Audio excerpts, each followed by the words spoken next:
Hello, good afternoon, everyone. Hi, good afternoon. How are you? Good, how are you? Good, thank you.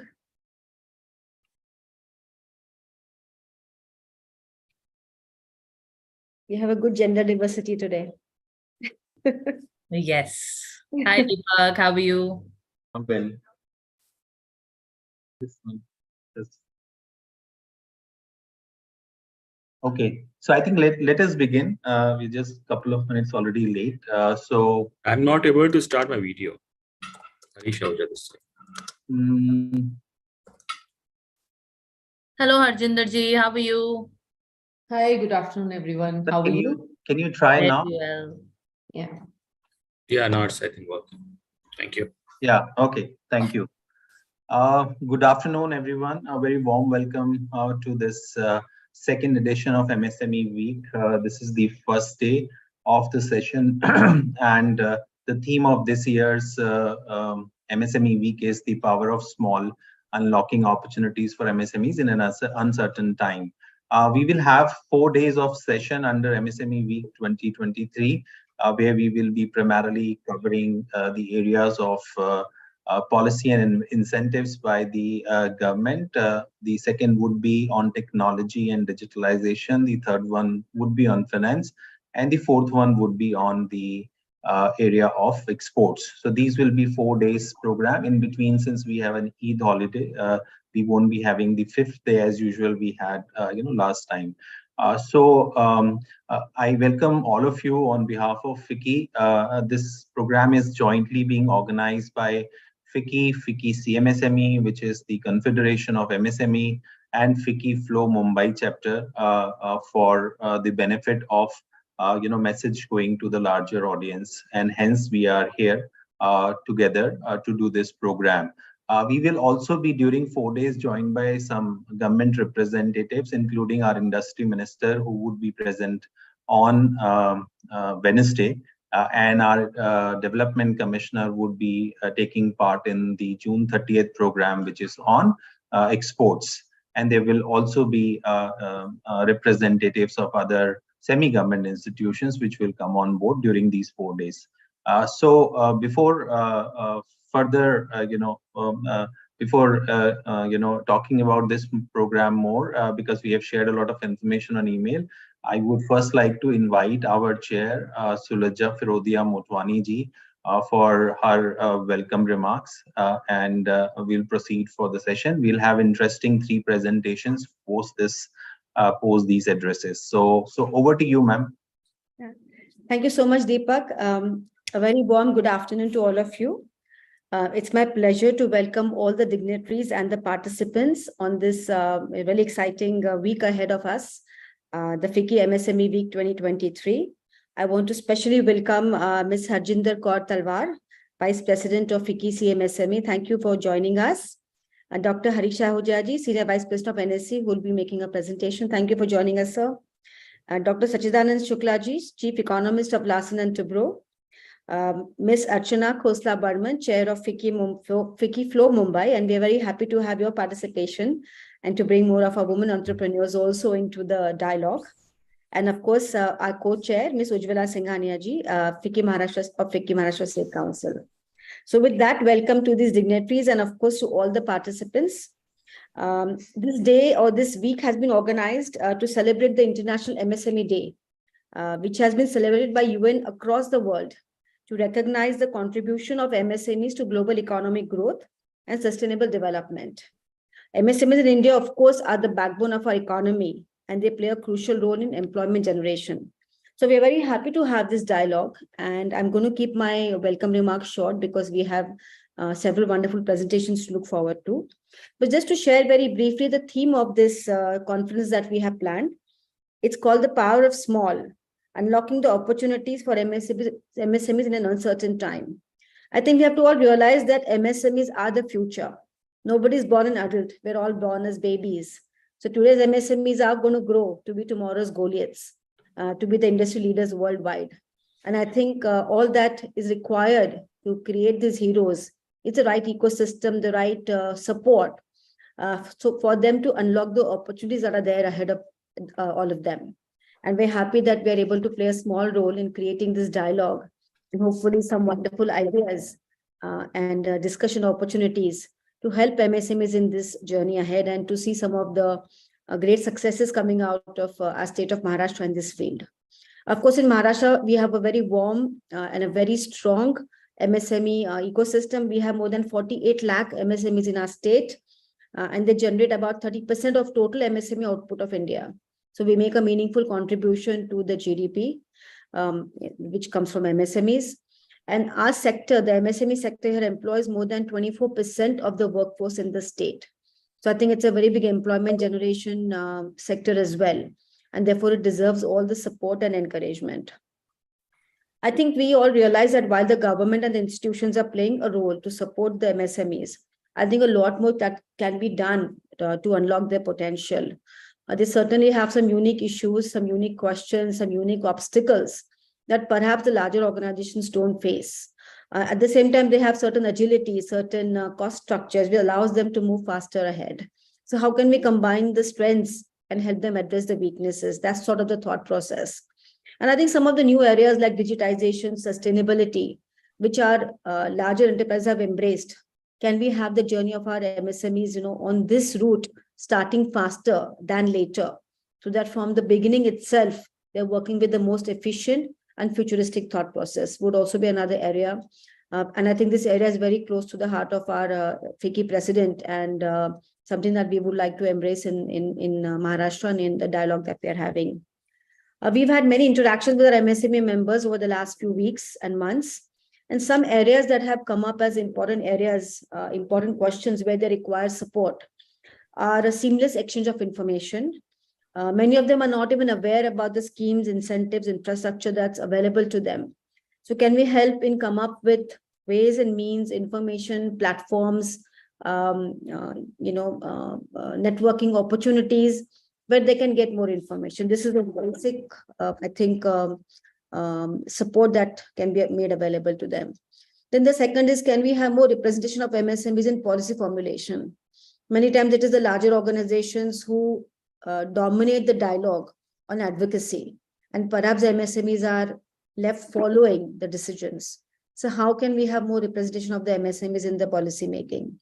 Third is plug and play infrastructure.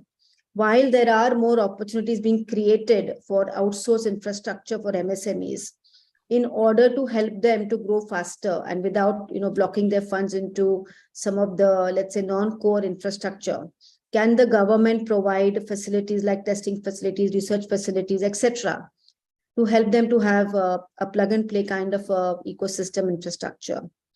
Fourth is the mind shift from being a low-cost manufacturer of products or components. Can we have the thought process evolving towards being a high value added product manufacturer or innovation creators? What do we need to help the MSMEs with to have the right mindset, the right skill set, and the right way of identifying such opportunities where they can move up the value chain also on interest on innovation and value addition? And then, of course, the last two, which are important, is cost of financing for MSMEs. They are the ones who need financing the most because they are growing, but it's seen that the financing ecosystem and the cost is not really ideal for MSMEs. And perhaps a lot more needs to be done to have a stronger financial support for the MSMEs. So I would say that these are some of the key themes that have come. And I hope that our experts can contribute their thoughts, their vision to help address these. And of course, it will also come up in the dialogue that we will be having together. So with this sort of a basic introduction as to what we are trying to achieve, and we would once like to welcome all of you. We're looking forward to these deliberations to help our MSMEs become more competitive, to provide new business opportunities to them, and to play a larger role, even a larger role in this growth of the state, the nation, and their own journey as enterprises. FICCI has always been playing a role of facilitator.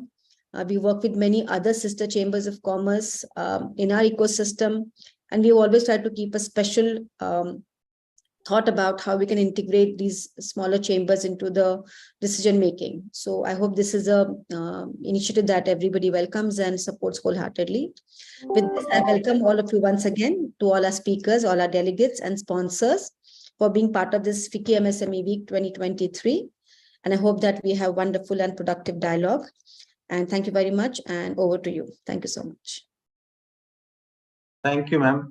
Thank you for a well beginning and sharing those, 7 key pillars which we thought, our members were talking about, be it in terms of taking support or creating a mindset change, among themselves. So I think these would be, very beneficial, probably areas if rightly mentored and rightly taken care of.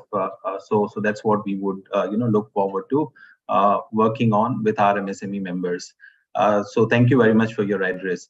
Now moving on to, I would like to invite Dr. Harjinder Kaur Talwar, who's the Vice President of FICCI CMSME, which is our sister concern, purely focusing on the MSME, related areas and issues.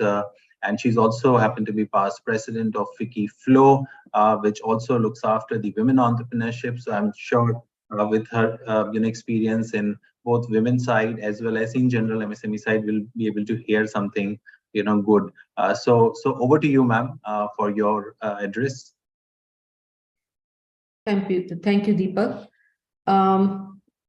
It's so nice to be with all of you, and I welcome and I really look forward to be talking to you and sharing some of the experiences which the small industries in MSME ecosystem need. I know the importance of small industries, and before I actually start talking, let me formally say that I've been awarded as the best woman entrepreneur in MSME sector last year by Prime Minister Modi, and that's the time I realized that how important it was for the women to be in this sector. My love for Flow is no-brainer. My 2 friends are there on this call. I have Archana, who is the chair of Flow Mumbai. I have my friend Ujjwala Singhania, who is the past president of Flow. And I'm there today in front of you as Vice President of FICCI CMSME. And I must tell you here, that during this year of G20 celebration that India has, I've learned a lot. I've realized that India is way ahead of many other countries as far as we look at our industry ecosystem. We look at how we handhold the industries.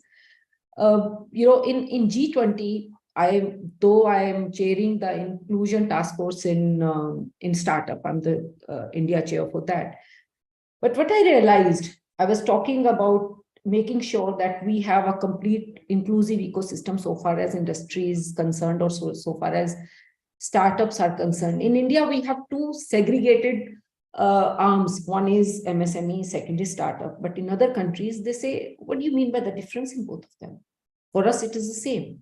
We call our MSMEs also a startup, and we call our startups an MSME, because basically at the base of it, we are same.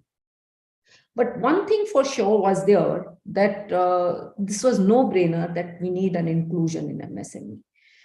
Because if we look at the segment, I'm touching upon the inclusion first, because if you look at the segment which is left out, even if India is concerned, India is a highly populated country. And if we leave out women, which are 49%, if we leave out persons with disabilities, which are a big chunk, if we leave out even LGBTQI+, which I touched upon, we realize that they have power to invest. I had a very interesting discussion with the LGBTQI+ community where they said we can invest because we have no kids. So look at us, because we can be a big pillar of industry ecosystem in the country. And yes, let's look at it. And fourth, last but not the least, that I want to talk about in inclusion is the power of cumulative, which I proposed as something that India has a unique position on. Our self-help groups, our small sector industry, our micro enterprises can all get together in rural areas or in the areas which are semi-urban and can bring out a power of cumulative, which itself can be a very successful model, because there are things which as a small business entrepreneur you lack sometimes financial training, you lack sometimes access to credit, you lack sometimes basic marketing skills, you lack sometimes basic presentation skill, you lack sometimes a sales skill. But if you get together as a power of cumulative, that's when you overcome all these deficiencies by with the help of each one of you as a cumulative thing. And when we talk about, I'm also national board member in Ministry of MSME, Mr. Estorkar, and we many times say that fine, you have the small industries there, they are there. We as women have established ourselves. You have many schemes which you talk about, Stand Up India and other schemes which are there, Mudra loans, which are there for women at grassroots level. You want to establish them. You want to bring out many women entrepreneurs. But once they've reached a scale, once they reached a stage, how will you make them scale up? Now they need funds to scale up. And women in India, or all the communities which are less inclusive or which are less represented in Indian ecosystem, they don't have many collateral securities to give to scale up and to get the funds to scale up. So at that point in time, can you help us scale up with the funds which are collateral free? And these are substantial funds. Now look at my balance sheet. Now look at my numbers. When I'm saying my, I mean MSME. Now look at my numbers. Now look at how far I have been successful. If I have proved myself up to certain level, it's no brainer for the government. They can help us. They can give us, funds for scaling up. And that's what we need then to scale to medium size industry. I'm sure you don't want industries to remain small size. You want them to grow to medium size. And that's where we need your all your support. Let me also put on record here that FICCI CMSME, those who don't know about FICCI CMSME, was established in 2013. And as the name suggests, Confederation of MSME, we solely and solely look at MSME ecosystem, and we work with government, we work with the MSME ministry, we work with MSME entrepreneurial system, we work with the MSME ecosystem, and we work with state councils. Thank you for being there, Maharashtra State Council, for being with us today. And through you, we reach out to many MSMEs and we talk to them, we understand this whole thing. Now, coming next to the intervention, as I said, G20 chairpersonship has taught me a lot. I realize, I really acknowledge, I really admire the way our country is working. We are a highly populated country, there is no doubt, and it is very difficult to attain what we are planning to attain with this population, but we are doing a lot of work. When we look at other countries, I mean, they sometimes get surprised looking at us. The way our government is focusing on MSME, it's really incredible that, yes, we salute them for this. But one thing that I would urge is simply make a system simple for an entrepreneur. Simply make the compliance one-line compliance for an entrepreneur. He doesn't have time. A small scale entrepreneur doesn't have time to go through labor compliance, this compliance, that compliance. I mean, it takes away his time and energy to focus on compliances rather than focusing on the growth. And he's not a big team, he's small scale. He doesn't have the team to support him, or the team which looks after, or the team that he's established in his organization. He's the banker for himself. He's the manufacturer for himself. He's the marketing person for himself. He is all in one. And that is where our small scale industries are very, very smart. Sometimes when I look at the roadside industry or the shops, I talk and I smile at it. I said, this is what has given India the entrepreneurship, because we say that India doesn't have many enforcements. You have small shops coming out of the roads, you have small things. But can you imagine the power of entrepreneurship this system has given us? We're creating many micro level entrepreneurs, and now let's scale them up. Now they've learned the entrepreneurship, let's scale them up, is what my urge to the government is. Can we make a very, very simple system for a small sized entrepreneur and earn from the power of small, earn from the power of that small which exists in rural and semi-urban areas, because they exist there. And if I can somehow get them into the economic ecosystem of the country, we've done it. We're way ahead of other countries. No wonder that the world is looking at India today. No wonder the world knows that India is emerging. No wonder our Prime Minister Modi is going and making waves and making his name in the countries, in country like US. So that's what, if we do a small thing, will be a great thing. Now, I spoke about power of inclusion, which definitely is required. And I see the inclusion here in this panel, which is 50-50, and my salutes to the organizers for doing this. Power of technological advancement is definitely needed. And it's again no-brainer that unless we have technology, which is hand-holding MSMEs or small industries, it's really hard for them to upgrade to next level. So the operations of small industries have to be digitalized. And that's where, again, the government can probably look at policies or interventions that the small industries need operations which are digitalized, and let's help them, let's handhold them.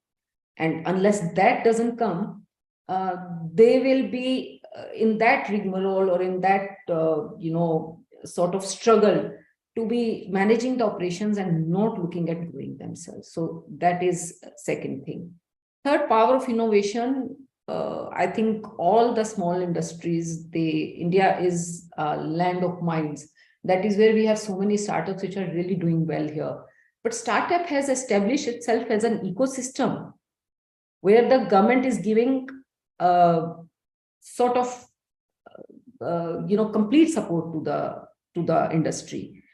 Can we have some support on the same lines for our MSMEs also? So can we say that MSMEs also won't have to look at struggling and finding the ways to creating or generating the funds that they need, getting the funds or getting the investments that they need? Can we create such an ecosystem where we give valuation to the investor? So I think all these are some of the brainstorming points that we need to discuss during this MSME week. And I really congratulate the Maharashtra State Council for celebrating this. And for me, in conclusion, let's remember that the power of small is not limited by the challenges it faces. In fact, it is amplified by the resilience and the power of cumulative that they can create. Let's create a difference in the society. Let's create a very powerful MSME ecosystem for small industry, and let the International MSME Day begin. Thank you so much. Thank you very much, Harjinder ji. Very important messages, both from gender equality point of view. How do you include, the women entrepreneurs in this ecosystem? And a lot of things needs to be done. And I think we are bit by bit trying to see that some of this gets addressed properly. I think, and I see a lot of action from government and also doing same thing. So I think we will be, as you said, we have such a large, economy that sometimes everything looks slow, but yes, a lot of things are moving as well. So thank you very much for your address, and thank you for CMSME to be part of this particular edition of MSME Week. So moving on to our next presenter, I would like to invite Dr. Harish Ahuja, who's currently the Senior Vice President at NSC. And he will be taking us through a presentation from the NSC side. Dr. Ahuja has been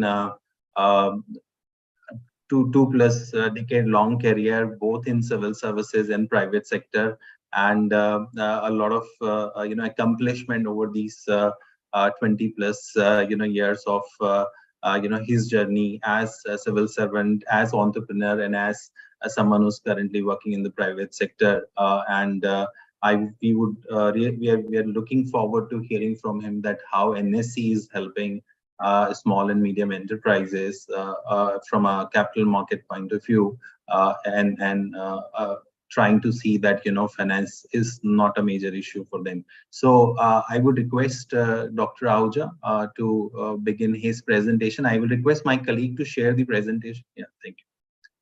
So Dr. Ahuja, over to you, please. Thank you, Deepak, for humble introduction. Thank you very much. Respected Sureja Motwani, Chair, FICCI, Maharashtra State Council. Ms. Harjinder Kaur Talwar, Vice President, MSME, FICCI. Archana Khosla Burman, Chair, FICCI, FLO. Respected Mr. Astolkar, Joint Director, MSME, Deepak Mukhi, other people present in the session today, and any person who will be listening us right now. Very good afternoon. So I think the set contest has been set here in terms of what exactly I need to speak. The biggest problem as MSME are facing, other than the compliance and regular ease of doing business, is financing. So I'll be primarily talking about financing here and how NSE is helping this small and medium enterprises to raise capital on National Stock Exchange. But before that, I need to set some introductory remark. As you all aware, that India has now crossed $3.5 trillion market in terms of overall market cap, and we are among the top 5 economies. And when I say top 5 economies, we are in the league of the US, in Japan, China, Germany, and now India is 5th. And MSMEs are doing a lot of contribution here already. If you see the data, 30% of the GDP of India is coming from MSME. 50% of export contribution is coming from MSMEs. And we are giving, when I say we, means MSMEs are giving roughly 11 crore people the jobs. But when we see the other data, which is very important to see, what Saluja and Mr. War touched upon, is MSMEs are large in numbers. As per the official records, 1.66 crore MSMEs are registered. But micro, which are very small companies which are having less than 1 crore investments, are roughly 95% in number. Small, which is having 10 crore investment, are almost 3%. And only 0.5% or below 1% are medium, which are having more than investment of 50 crores. So we can see largely we are the small scale. Largely we are in the micro, and few are in small, and very minute, very small numbers are in medium scale. And again, I like to quote Mr. Talwar, there's a small or this medium or this micro enterprise need capital to grow big so that their growth momentum is not hurt. Having said so, we need to understand and acknowledge that MSME has to play an important role from making India a $3 trillion to $5 trillion economy. And can we play this role? Yes, I think we can play this role. But the growth momentum in terms of their capital requirement should not be somehow stalled, or there should be an ecosystem around that so that they can raise capital for their growth momentum. One thing I like to add here is, I'm very, very happy that FICCI and the MSME department Maharashtra has come forward and doing this kind of seminar or sessions where we are helping the industries to understand how exactly they come on NSE membership platform. But I think we need to again understand that we need to think beyond subsidy. When a company moves from micro to small and from small to medium and medium to bigger companies, they cannot see towards government or the other people for subsidies or grants. They have to depend upon capital formation. They have to build their own growth story and raise capital from the public. And public market means trust. NSE Emerge platform comes here. In fact, I'll talk about NSE Emerge platform here because when you need higher capital for your growth, NSE Emerge can play an important role. Next, please. Can I play my own slides? Somebody should play slides for me. I'm audible? Dr. Ahuja, you're audible. Just say next and Pradeep will change. Sure. My colleague will change. Yeah, it. so NSE, can we go to other slides? Yeah, this okay. This is perfectly fine. Okay. So as I said, NSE Emerge platform is one of the separate segment for NSE main platform. But the law, rules, regulation, officials are all same, in fact. But it's a very separate segment. It was started in September 2012, and it is purely regulated by SEBI, and Everything is same. Trading terminals, people, merchant bankers are similar to main exchange only, but it's a separate segment. Next, please. At present, around 327 companies are listed on NSE Merge platform. They have raised roughly 5740 crores of capital, and overall market cap has gone 12 times in the last couple of years to 65,000 crore. If we see Maharashtra per se, I'll come in Maharashtra to specific later on, but Maharashtra is the largest contributor in terms of raising the capital on NSE Merge. 95 companies are listed here. The average company, the company which is coming on NSE Merge is raising around 18 crore rupees of capital. And so far, 134 companies have been migrated to main board. So let me take a pause here. 327 companies have been listed. They have raised 5740 crore rupees. And the market cap has gone up this company 65,000 crore. Average money or capital raised by this company is around 18 crores. And out of this 327, till date, 134 company has been migrated to main board, where the LIC and Ambanis of the world are listed. Next, please. When it comes to Maharashtra, as I said, Maharashtra has contributed roughly, you can say 25 to 30% of this listing. 95 companies are listed from Maharashtra, and they have raised cumulative capital of 1670 crores, and their market cap is around 15,000 crore. And again, the average funding size is equal to what the national average is, 17.58 crore. And out of 95 companies, 36 companies already shifted to main board. Some of the highest IPOs which are there is MMP Industries Limited, which have raised around 84.6 crore in April 2018, and industry was metal mining. Next, please. Now, who can list?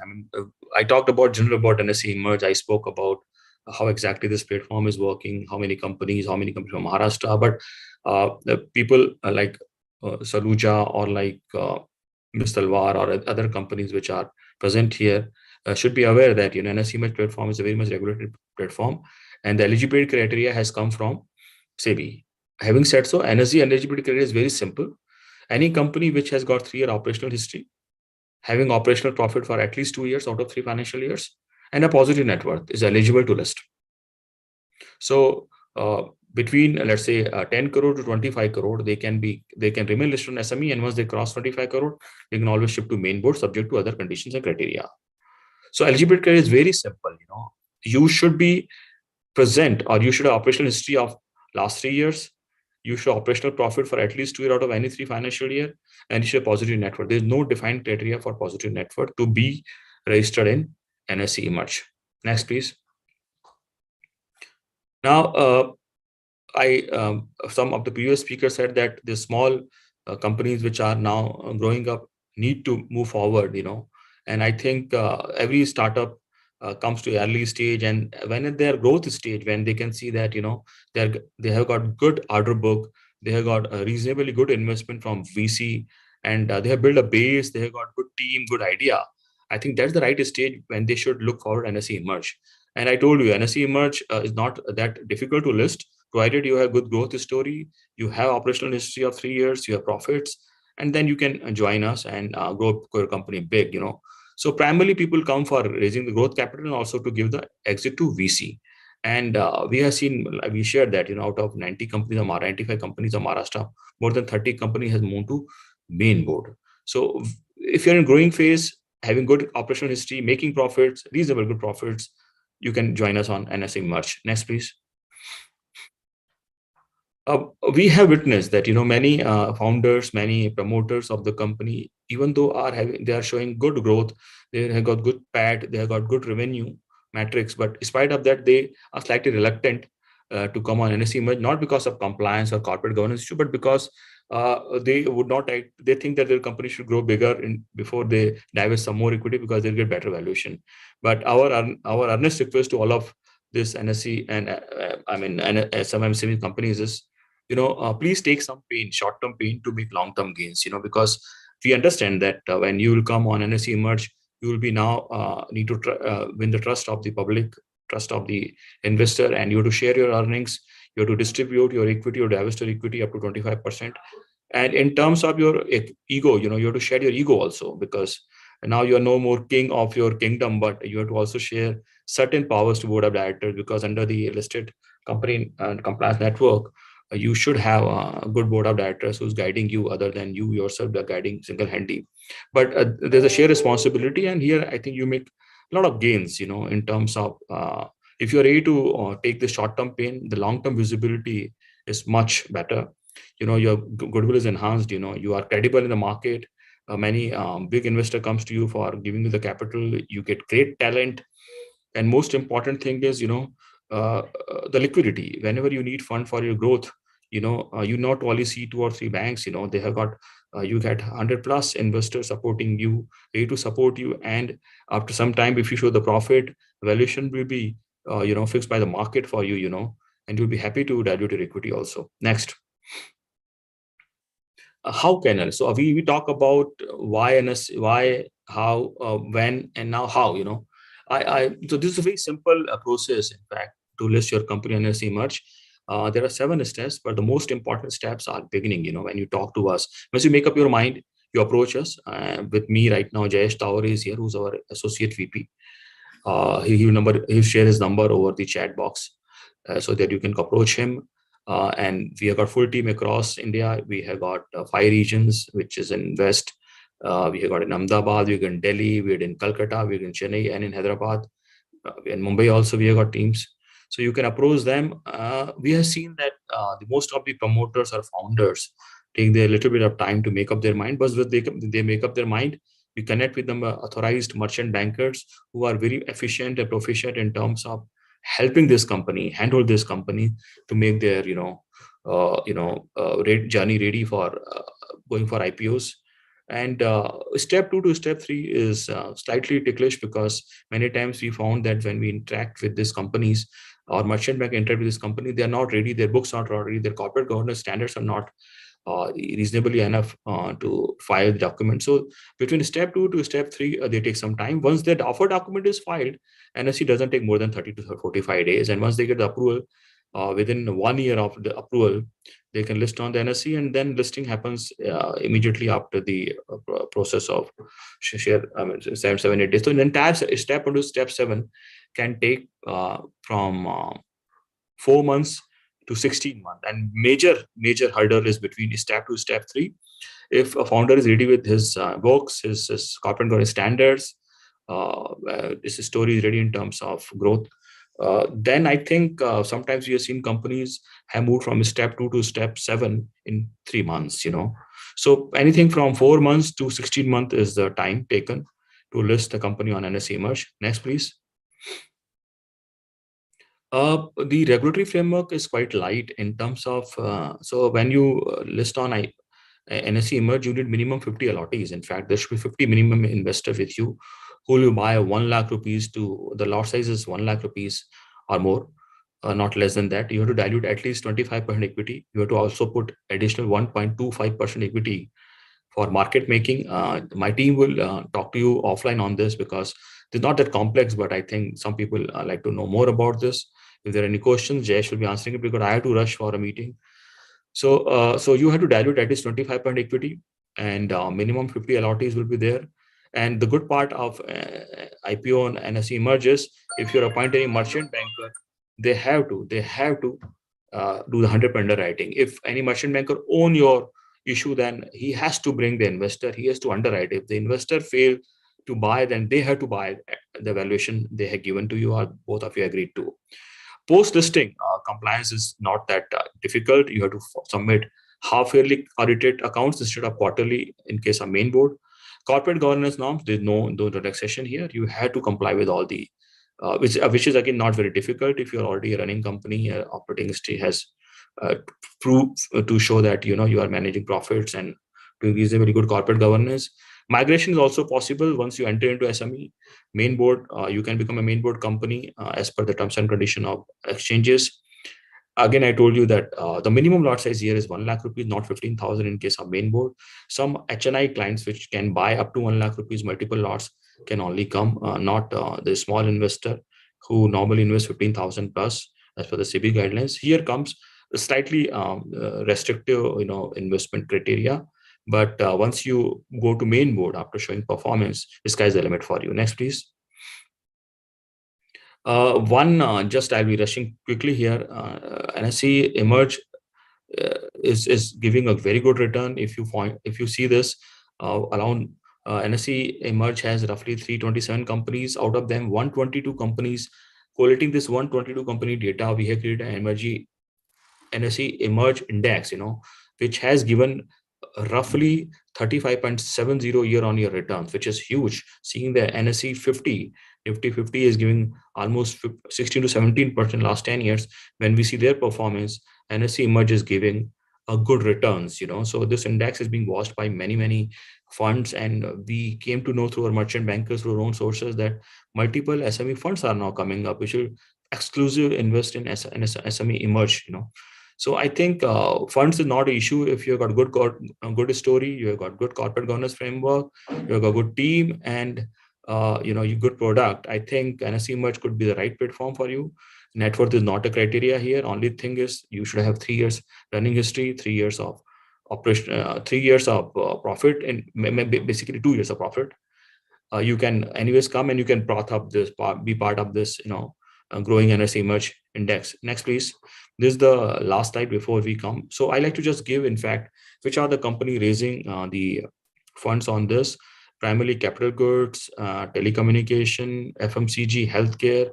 So the major share is coming from capital goods and telecommunication, FMCG, and healthcare. And again, the maximum fund is being raised by the capital goods, healthcare, and telecommunication. Next, please. We do keep running awareness campaigns. You can join us. Luckily, you are sitting in Mumbai or in Maharashtra. Our Mumbai office is nearby in BKC. You can approach us. We keep doing events with FICCI, CI, PSD, MIDC, GIDC, and institution banks. You can be part of those initiatives. You can come there. You can talk to us. So we are very much reachable here. And the contact person, I'm coming to next slide. Next, please. So these are some of the content. You can take a snap of this photograph of this. These are our 6 offices across India: Ahmedabad, Delhi, Kolkata, Chennai, Hyderabad, and Mumbai. And the contact persons are me, Jayesh, and there are different persons. The numbers are also given for all contact person. You can take the photo of the slide, and you can very much approach us. In the end, I would like to offer my sincere thanks again to MSME Department Maharashtra, because they'll be also speaking, and FICCI MSME Chapter Maharashtra to organize such a fantastic event and giving us the opportunity. Nifty and NSE Emerge could be your next platform or raising the capital. This take a first step towards us. We are there to support you. Thank you very much. Thank you very much, Dr. Ahuja. I know you're running, late, so we have taken some time of yours, but I hope you can catch up with your meeting. But and this. Just wanted to clarify, this program is being telecasted on a FICCI bike platform where people have registered. So that's why you don't see people here. This is on our in-house proprietary platform in which people are registering, and then they can ask questions through that platform. And it will also be live streamed on YouTube. So that's why it's a large team. So, but anyways, if there is any question, people can we will connect. Jayesh. No, Jayesh is there. Sure. But But for the time being, thank you very much for taking us through the journey of how on NSE, MSMEs can list. Thank you very much. I take your leave now. Thank you very much. Thank you very much. Thank you. So moving on to our next presentation, this would be primarily be focused on the incentives and policies of Government of India from the MSME ministry. And as we all know that MSME DI Institute is the nodal agency here. We have Mr. N.N. Estolkar, who's the Joint Director of the Institute. I invite him for his address. Mr. Estolkar, over to you. Namaskar. First of all, I would like to congratulate FICCI Maharashtra chapter for giving opportunity in their MSME Week 2023 to speak about the latest initiatives which our Ministry of MSME has taken to sustain, to develop the MSME sector in Maharashtra, not only in Maharashtra, but throughout the India. As you are aware, during the pandemic period, our ministry has come up with the Champions Portal, through which we have addressed the number of grievances for as a micro and small entrepreneurs are having number of grievances, like there are some delayed payment grievances, there are some starting while during the COVID period, they have to get the permissions from the state department. With the help of state government, district industry center, joint director of industries, we are able to get them permission for opening their workshops and their enterprises and to run their businesses. So after pandemic, what happens? Now all businesses are on same platforms. So they need to have more showcasing of their capacities, their capabilities, their products, their innovations, and such things they want to give a showcase. So the Ministry of MSME through MSME development and facilitation offices throughout the country has run a procurement and marketing assistance scheme through which micro and small entrepreneurs can participate in different exhibitions. One MSE can participate in 2 exhibitions, so they can showcase their product, their capacity, and they can attract more number of buyers. And that's how they can develop their business across the India. Now, on the same platform, we also urge MSEs to register themselves on government e-market platform, that is GEM platform, so that they can participate in government procurement procedures and they can avail the benefits of public procurement policy for MSE Order 2012. According to that order, government has earmarked 25% of procurement for central ministry, department, and PSUs to be procured from micro and small entrepreneurs. And out of that 25%, 4% is earmarked for scheduled caste and scheduled tribe entrepreneurs, and 3% is for women category entrepreneurs.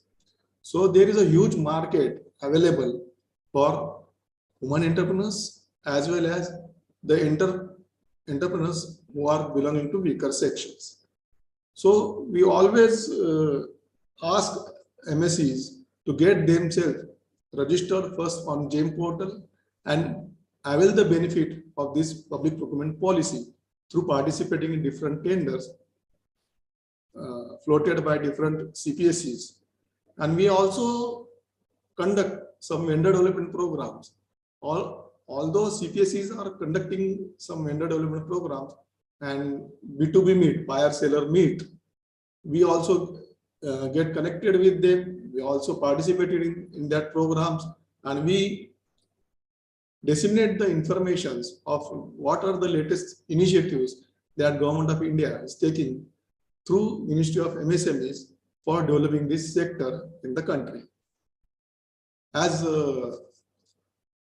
all of my eminent speakers have told that they need some support. So we are there to support these micro and small entrepreneurs who are having and who wish to have avail the benefit of any of the MSME scheme. I will appeal them to please contact us. Feel free to contact our office at Mumbai Sakinaka. Also, on tomorrow we are going to celebrating International MSME Day. So, on the behalf of my MSME Development of Facilitation Office, my ministry, I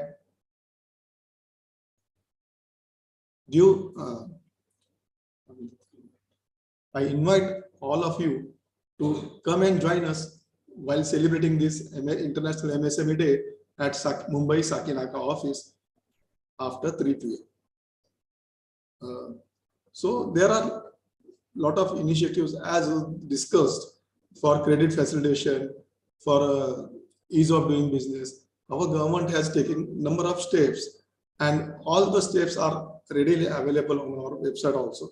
For ease of doing business, we have come up with a new Udyam registration portal. With that Udyam registration portal, one can get with one Udyam registration number, and he can add multiple activities in that registration. So he can avail the benefit for each and every stage. Then for quality, sustainable, zero defect Z scheme is there, in which we are giving bronze, silver, and gold medal to certificate to the sustainable MSEs who are applying for that to get the benefits of all the schemes and vendor development programs or PMS scheme. One has to have Udyam registration is mandatory. So I once again appeal through FICCI platform to all participants to get themselves registered on Udyam registration portal and also on GM registration portal. Udyam registration portal help them to settle their delayed payment also. Ministry of MSME has come up with Samadhan portal, which gives Samadhan to their delayed payment, which is a simultaneous procedure implemented through state governments agencies. So I wish very success to the FICCI Maharashtra chapter and all his team members for this coming MSME Week 2023. That's it. Thank you. Thank you, Mr. Astolkar. I just wanted to ask you if there is any, because we recently participated in a meeting where the Ministry of Youth and Affairs has collaborated on. So could you please throw some light on that 45 days training program also before we close this? Ministry of Youth and Sports have come up with the internship program of 45 days for the young graduates, aspiring graduates, students, so that we have circulate all to all industry association through MSME members. They can get benefit of these young entrepreneurs, young students who are learning in BSc, BCom or MBA. They can give some sort of 45 days training in on-job training in their premises. Then entrepreneurs can get ideas or some kind of new initiatives which can help to grow their businesses, where right now they are stuck in some designs, some marketing aspects, some HR aspects. From different angle, different department, they can host these students and they can give them assignments so that their problems can be solved at academia. And we are providing a linkage between academia and industry through this very good initiative by Ministry of Youth and Sports Affairs. That's it.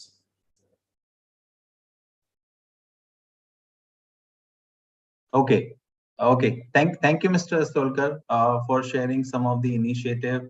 I'm sure that MSME DI is interacting with a lot of MSMEs through smaller association like ours, and reaching out. We have also been whenever receiving information from the institute, we do pass it on to various members, and FICCI being federation also has almost 60 plus association only based in Maharashtra as our members. So we try to take benefit of that network also, and then see that they get benefited out of these information and initiative. So I think Thank you very much for your time. I think you will also be busy into tomorrow's program. We'll try to see someone from our side can attend tomorrow's program as well. And wish you a great success to that program as well. And thank you again for joining us for today's program. I'll move on to our next speaker, and this will be from our partner, FICCI Flow Mumbai. I would invite Archana Khosla Burman, who's the chairman of the current chairman of the FICCI Flow Mumbai chapter. She's also a qualified lawyer and does a lot of interaction and work with MSME, both in personal capacity as well as FICCI Flow Mumbai chapter. I request her to share her views as well as what are the initiatives Flow has taken and how other MSMEs can be part of it. Over to you, Archana ji. Thank you so much, Deepak, for this. And it's an absolute pleasure to be here today. A very good afternoon to one and all. As the chairperson of FICCI Flow Mumbai, we are pleased to have collaborated with FICCI Maharashtra, FICCI CM SME in putting together the second edition of the MSME Week with the theme, The Power of Small, Unlocking Opportunities for MSMEs in Uncertain Times. I think this is definitely the need of the hour. Like Deepak mentioned, I am professionally as well. I've been a lawyer for 22 years. I specialize in venture capital and private equity investments. So my dealing with entrepreneurs is something which has been ongoing, and my love and interest in this area has been around for many, many years.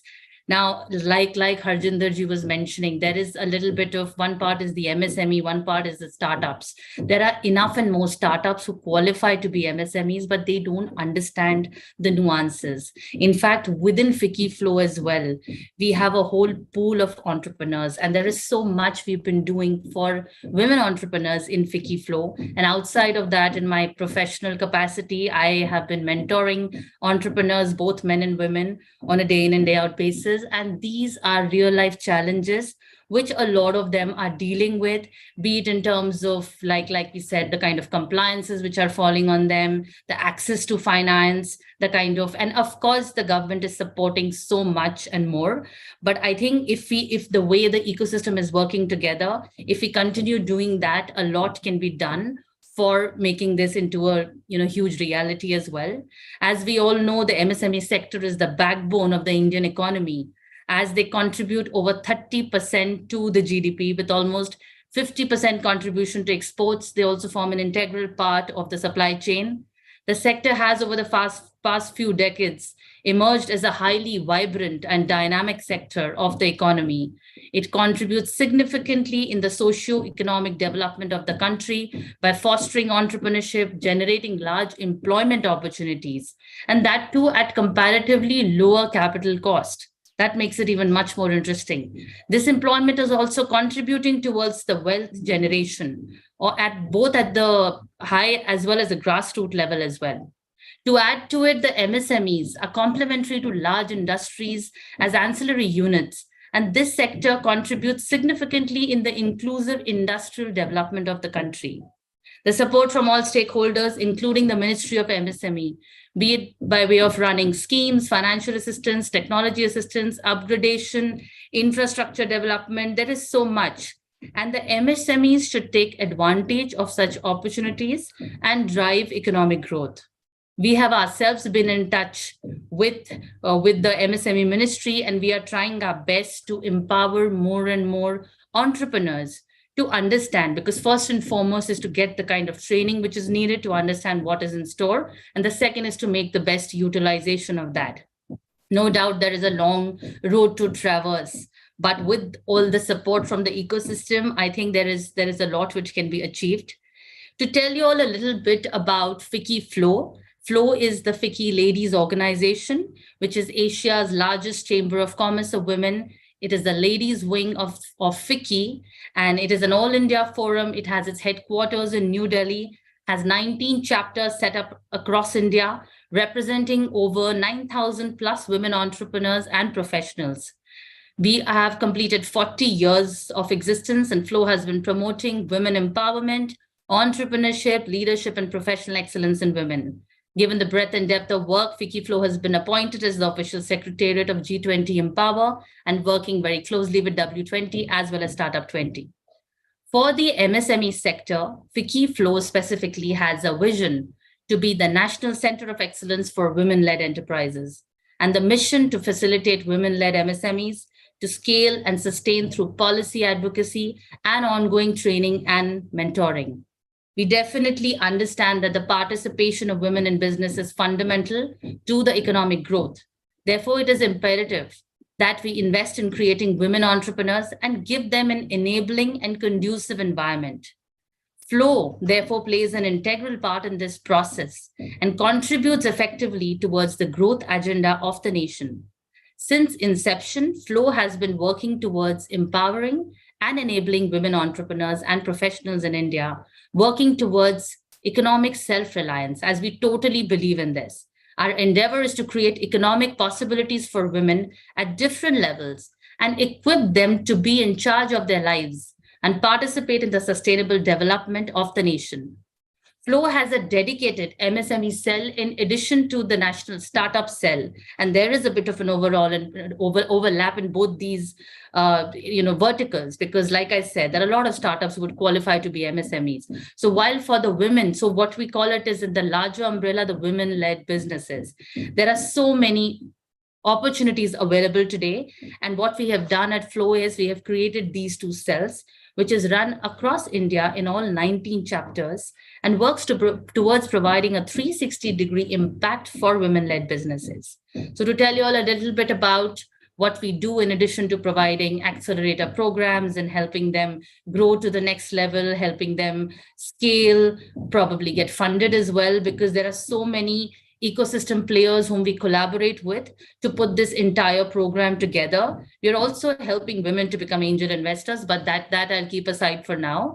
Now, from the MSME perspective, right from creating a compendium of 100 successful women entrepreneurs with the support of the ministry, to collating e-booklets on all MSME schemes, function-wise and ministry-wise, collating financial schemes, specifically the women-related financial schemes as well, to organizing training sessions from policymakers and implementers about the various schemes available made by the government, to provide impetus to women-led businesses, to providing an opportunity to our members to take part in the MSME vendor meets. In fact, we have organized across 19 chapters, there are several vendor meets which have been organized where the opportunity has been provided to the members, facilitating funding opportunities for our members.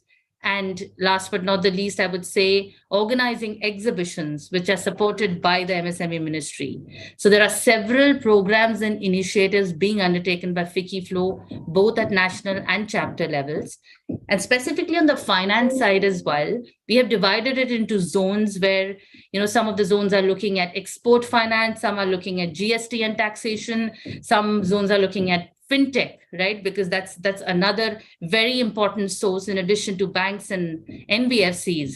So fintechs, exploring those for working capital, long-term funding by banks and NBFCs, private equity, venture capital investments. And the other day we had this huge session on startups, and a lot of investors who came in were talking about the discomfort to invest in typical MSME businesses. I think that's the thought we need to change, because there is another viewpoint that there is lots and more funding, even from a VC perspective, which can be attained in addition to the other grants and sanctions which are being provided at the government level.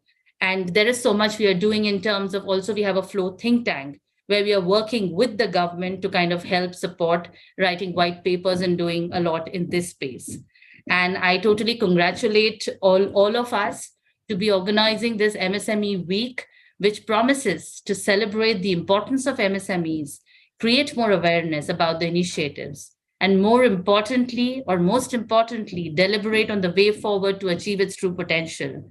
And I think with that, I will leave it to you, Deepak, to take it forward. But thank you so much. It's an absolute pleasure to be here and to talk about our experience in the MSME space. Thank you very much, Archana. I would also request, in case you can also share a bit information on the women clusters or industry clusters which are being now developed under various state, what is the status, and if you have some idea how MSME clusters are being developed with all women entrepreneur kind of a park, in case you can give some information on that. So are you talking about the sectors which we've been working on? No, the women only industrial park which we have done, I think in Telangana, just Yes, open yes, in yes, MP. yes, yes. So if you can just Yes, give us yes. some more information. Absolutely. So some of our chapters have been successful in setting up industrial parks for women. And I can say one such successful chapter has been Hyderabad, where we have a large industrial park which has got created. Some other chapters like Indore and even in Mumbai, we are working towards it. So definitely the idea is to create more and more clusters and to help women entrepreneurs grow to the next level. Okay, thank you very much. So I would take a pause for about a minute as my next speaker logins. We will be having Dr. Sachidanand Shukla, who's the Chief Economist of Larsen and Toubro, and he's also co-chair of FICCI Economists Forum, to talk about what is the global headwinds and what are the current domestic market opportunities from a macroeconomic point of view, which exists with us, because we are what do you call the theme of the session is talking about how MSMEs can take benefit of various opportunities in an uncertain time. As we all know that there are geographical or geopolitical challenges around the world, economic slowdown in some of the most prominent export locations for India. So how do we actually navigate through these times and then figure out opportunity within that? Can these be newer geographies? Can these be newer area? So we'll come back with that presentation in a very short while, as Dr. Shukla log in to this particular program. As I have earlier also mentioned that this particular program is being live casted on the FICCI Bike platform, where you can access this. So participants who had registered are present on the FICCI Byte platform. And if you see that on the right hand bottom side, there is a Q&A button as well. So in case any one of you has any kind of questions or query to resolve, please feel free to put your questions in that particular question box, and then we'll take it up from our side with the speakers. So we'll just take 1 minute's break, and then we'll come back and take the second, the last presentation actually of the day.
Good afternoon, Dr. Shukla. Hey, hi, Deepak. Hi. Sorry, Thank you. I got stuck into a meeting. No problem. Thank you very much for joining. So as I mentioned, we have Dr. Sachidanand Shukla with us, who's the Chief Economist of Larsen and Toubro, and he's also co-chair of FICCI Economists Forum. I had requested him to talk about a little bit on the macroeconomic factors which will be influencing the exports, the current political situation. So give a very large and bird's eye view on what's happening and where probably MSMEs can find a bit of opportunity. So Dr. Shukla, over to you. Thank you so much, Deepak. Thank you for this opportunity. How much time do we have, Deepak, for? We had kept originally about 20 minutes, so it depends, Okay, sure. So, good afternoon, everyone. I will be, over the next 15-20 minutes, giving you an overview of the global backdrop. This will include the macroeconomics as well as the geopolitical backdrop. And I will be using the crutches of a PowerPoint presentation, maybe a few slides just to give you what we see as the challenges and the opportunities. So do let me know when you can see these slides.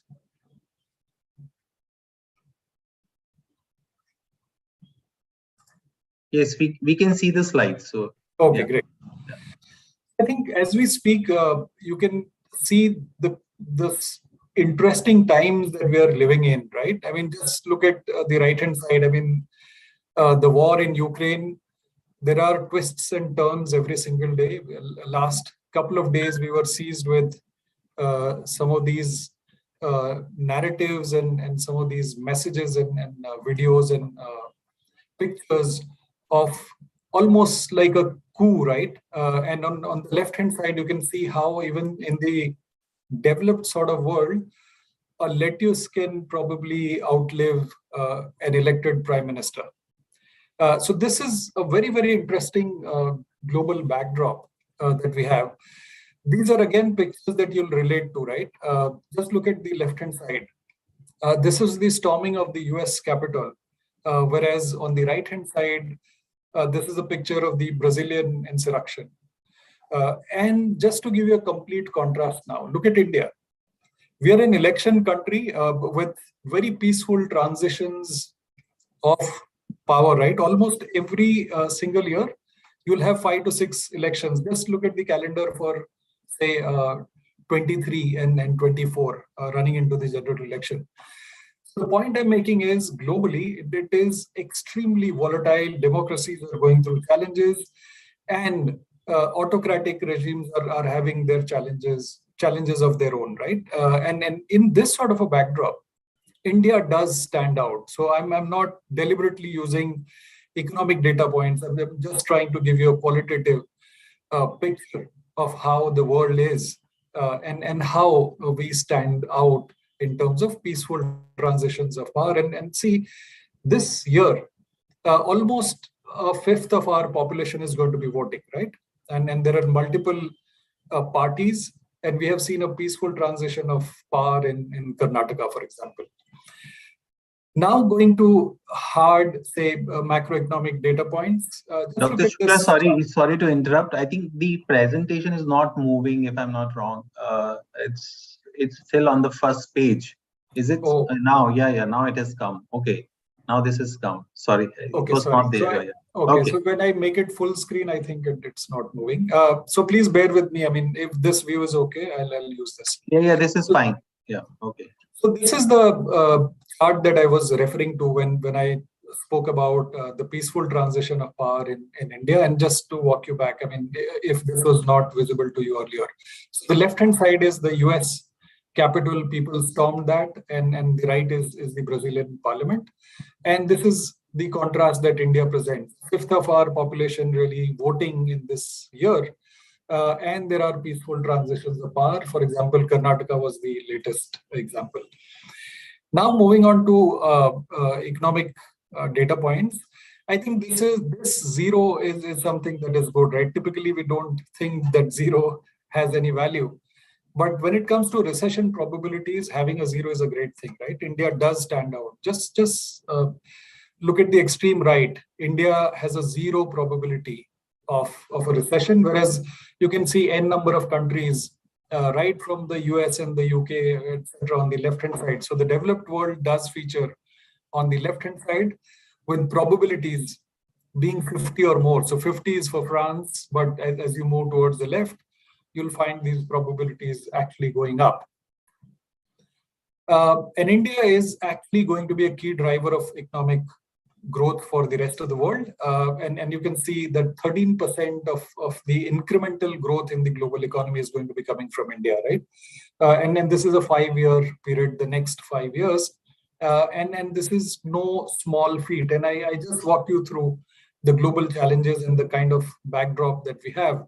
And at a point like this, if you have economic certainty and if you have stability, and nearly 13% or 14% of global economic growth contribution coming from one country, I think that is a great source of solace for the rest of the world.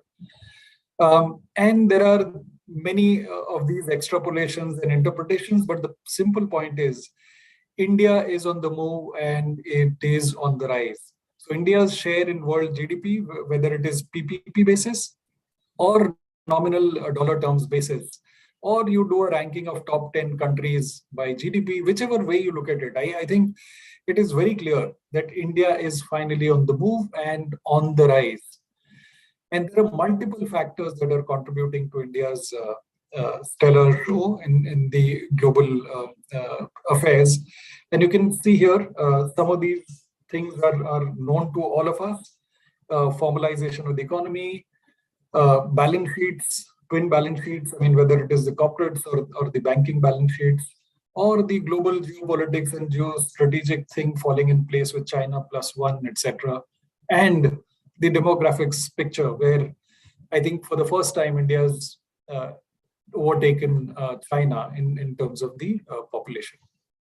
And going forward, if I look at what is likely to pan out, and again, there are multiple views now, and in fact, there is a crowding of experts and people who are calling it India's decade, or even India's century, right? So there are multiple such people, and these are some glimpses of whether you pick the corporate tax rate and how competitive we are now. I mean, going from 34% to just 22%, or digital transactions where the UPI is almost like a part of folklore, global folklore now, or the construction of hard infrastructure assets, which include, say, highways, railways, and things like that. I think if one were to look at the next decade, there are changes that are going to be profound, and the proof is in the pudding. So if I look at the last 10 years, look at these changes that have happened, and there'll be scalar changes going forward, right? So just look at what's happened in the hardcore infrastructure space, whether it is national highways, broadband subscribers, or renewable energy and things like that, right? So, I mean, these are some glimpses of what has happened. And at the same time, it is no mean feat that we have brought millions of people. I mean, the study talks about a 15 odd million number, but there is a study that also talks about, say, 17 million people really coming, or the poverty threshold has been brought down and people have been brought above the poverty levels. And this is no mean feat, as you can see, for an economy of our size and of attributes that our economy has. There is a clear formalization thrust from the government over the last, say, 10 years and even prior to that. But it is becoming clear in terms of hard macro numbers when it comes to, say, something like GST collections, or the direct as well as indirect tax collections. You can see the numbers actually moving up. And if you look at the nominal terms, GDP, percentage of GDP numbers, these seem small when it comes to year-on-year changes. But over a period of time, even a couple of decimal points is a big change that is happening. And that you can see from the numbers in something like GST. If I were to look at now the corporate India part, corporate profit to GDP, you can see we are seeing profitable growth. And this is very, very important because ultimately it is the private sector which fires growth, which is the growth engine of the economy, and also the principal job creator in any given economy. And unless you have profitable growth, it is very, very difficult to sustain either growth or job creation. So if you look at this chart on the left-hand side, we saw an entire decade, almost entire decade, where it was a profitless growth for the corporate sector. And now the underlying has really changed. And you can see this number really moving up from F20 onwards. This is something that you must have heard from almost everybody. And this is very visible on the ground. So this is no more a boardroom chatter. This is no more a policy think tank chatter. It's actually happening. There are people, there are countries, there are business leaders who are very serious about diversifying away from China. Now, whether India is a beneficiary in just a year or two or the medium to long term, it is very clear from the chatter that you see or the media snippets that you see that countries as well as global business leaders are very serious.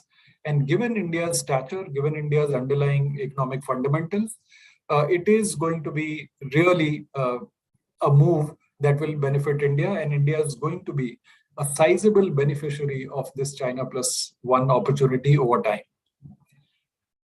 And just one example, I think everybody is aware of this, but just look at the electronics space. From an importer to an exporter, and now the Apples of the world are talking about $10 billion kind of export number in just no time, right?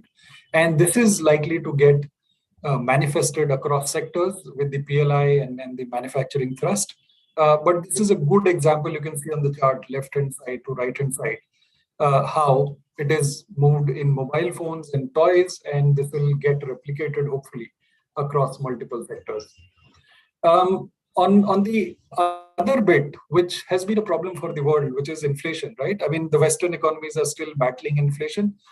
In India, CPI has headed lower, but is still higher than the RBI's target of 4%. We saw the governor make a statement on this, but the point is, India's interest rates are not prohibitively higher when you were to compare it with, say, the likes of the Fed or the ECB or the Bank of England, where the rates are extremely high and they're likely to stay higher for longer over there.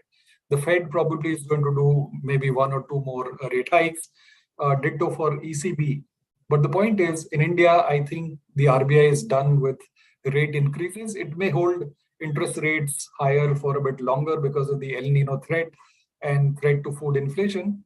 But I think we will not see rates really increasing from here on. And then we might see a rate cut early next year. While I gave you a picture of how robust the macro fundamentals or the medium trajectory looks, there are some things that we should really know of the consumption side of the economy. And there is a clear-cut uneven recovery that has happened. And there is something that economists love to say, christen it as, say, K-shaped recovery, and which is very visible here. So just look at any four-wheeler, which is priced about 10 lakhs. That is selling 5 to 7 times faster than something which is priced less than 10 lakhs, right? And this is across OEMs. It does not really matter which company.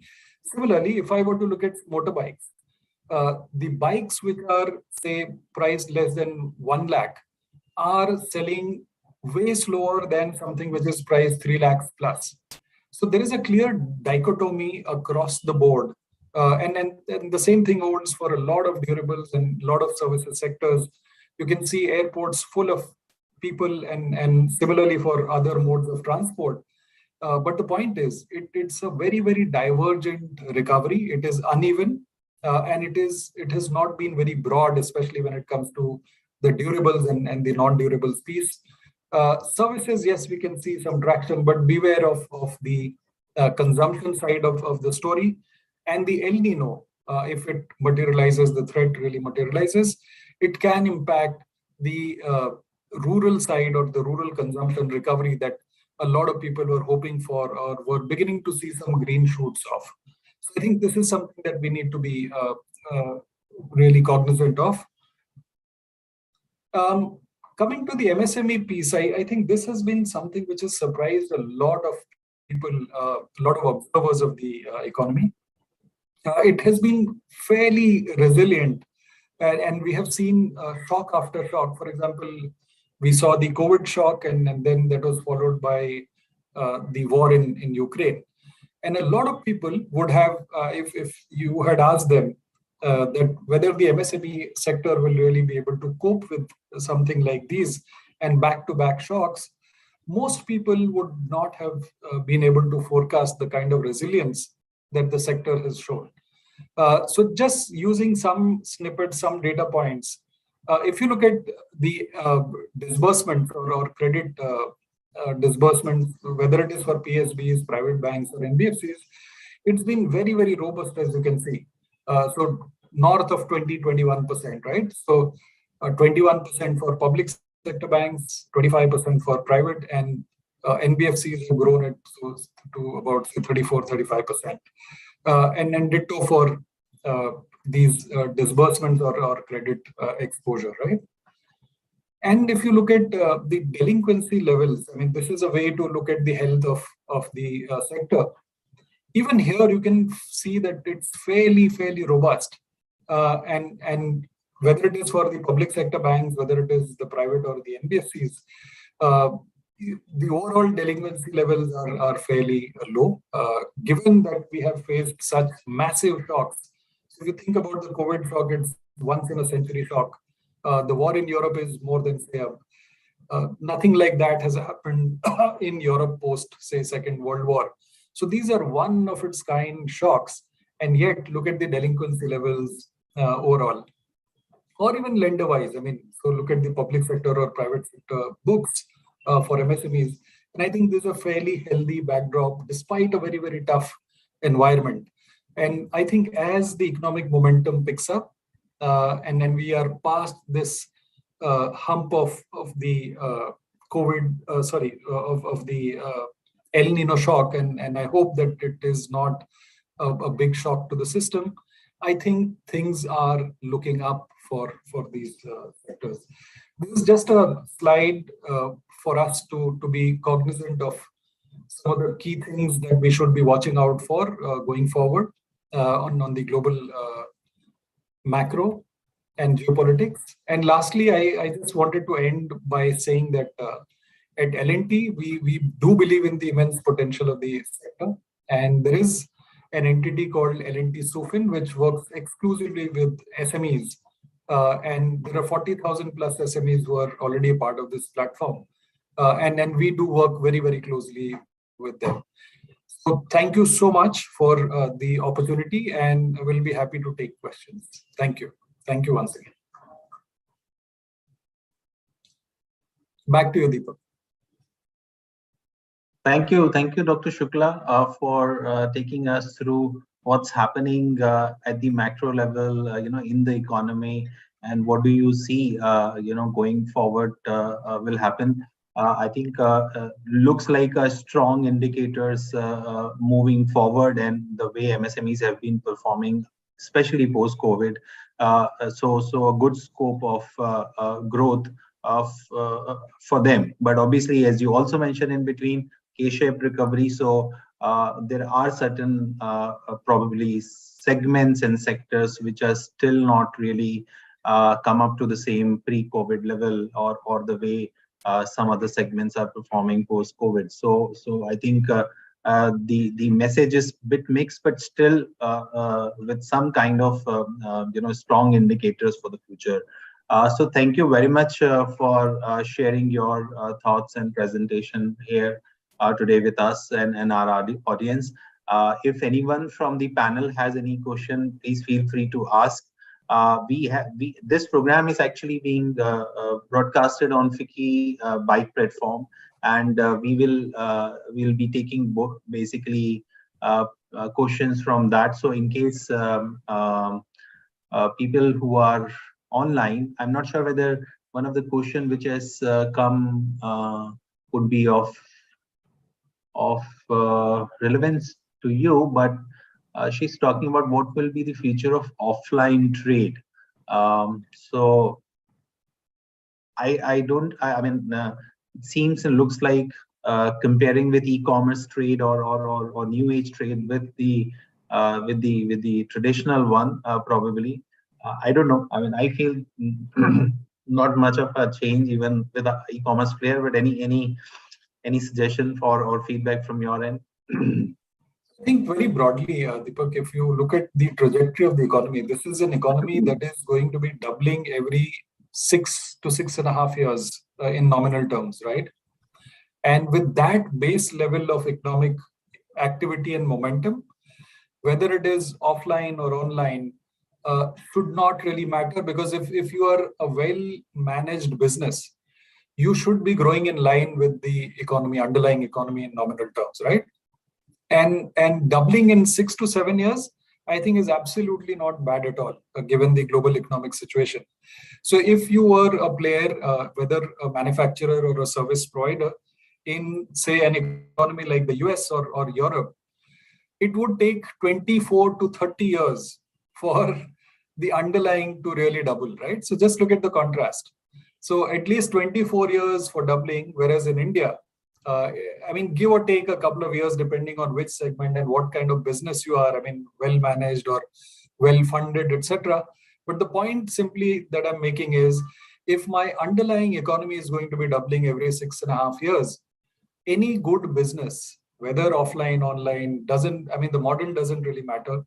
But a good business should be able to do at least that. And I think there is no place right now that I can see where you can get your business to double in 6 to 7 years. Absolutely correct. In fact, I asked this question recently to someone very renowned. I am not going to take the name. That we generally talk about.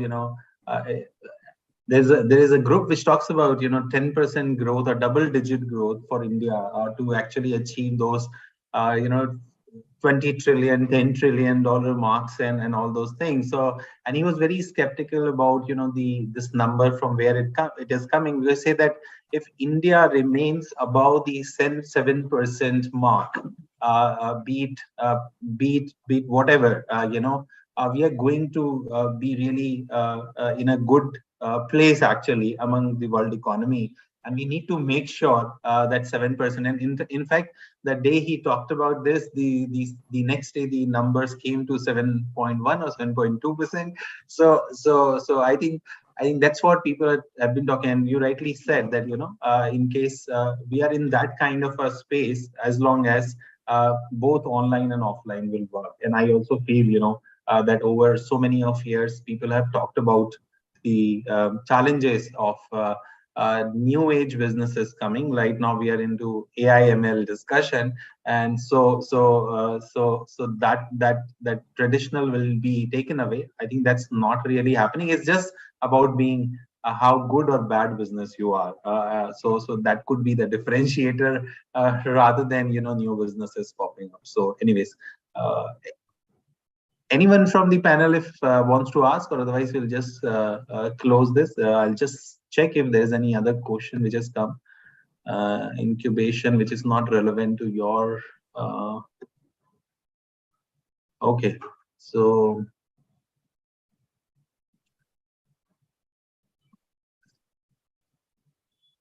So I don't have neither on YouTube nor on Bike any other questions. So probably okay. Anyways, so I think we'll close on this note. Interesting presentation. I think it's available for people to go through again on the FICCI YouTube channel and also on FICCI Bike where you're participating. And just if you want to have more detailed view on the presentation. So Dr. Shukla, thank you very much again for being part of this particular program. On that good note, we will end today's session. We were expecting actually one more government speakers to join us, and that is our industry minister, but he would be joining us on Wednesday due to his urgent scheduled meeting. So that's why we'll be hearing him on Wednesday. Hence, we end 15 minutes before our scheduled close time. And I invite everyone who is participating today to our second session, which will focus on digital. We will again have two major platforms talking about how ONDC, and someone talked about offline trade, whereas here government is looking at creating a e-commerce platform through ONDC, and we see some success stories coming out of it. So ONDC will be present tomorrow. We will also talk about what's happening on GEM, the government e-marketplace, and how it is further evolving. Its enhanced usage is really making a difference, and they have been trying to improvise and improve the platform over the years. So we'll see what has happened in the recent past and from an improvement point. We'll also have an expert on digital concepts talking about AI, ML, and related new development taking place. So yeah, exciting presentation scheduled for tomorrow's. So do join us at 2:30. And again, I would like to thank today's speaker, Mr. Stolkar, Sulajja ji, Dr. Harjinder, Archana ji, everyone who participated from NSC, Dr. Ahuja, everyone who participated and shared their view, and look forward to interacting with all of you tomorrow. For the time being, have a good day and good evening. Thank you. Thank you. Thank you, Deepak. Thank you, Vicky. Thank you, everyone. Thank you, everyone. Bye-bye. Namaste. Bye. Namaste.